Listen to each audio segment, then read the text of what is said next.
Des rhinocéros, cela ne court pas les rues en Normandie, mais on en compte 9 aux eaux de Cerzat.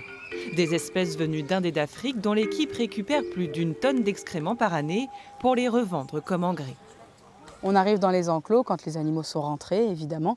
On vient dans les enclos et puis on récupère ce crottin qui a déjà un petit peu travaillé à l'extérieur.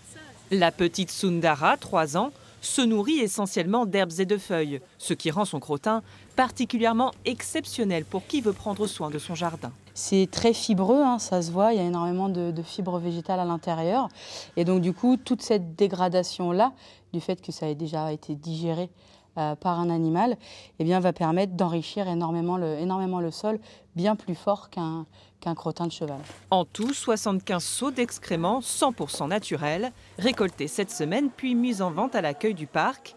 Une façon d'alerter sur la situation des rhinocéros dans le monde. Dans la nature, il n'y a pratiquement plus de rhinocéros. L'homme est en train de tout détruire. Donc pour moi, c'est très très important. Le but de cette journée-là, avant tout et pour tous, c'est de la sensibilisation. Que ce soit pour les enfants, en leur faisant appréhender l'animal avec les odeurs, le toucher, la vue, etc. Mais aussi avec les adultes, avec des prises de conscience.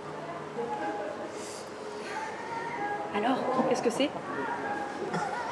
C'est du caca? C'est du caca de quoi? Oui, c'est du caca de rhinocéros. En ce jour international du rhinocéros, les ventes seront reversées à une association engagée dans la protection de l'espèce.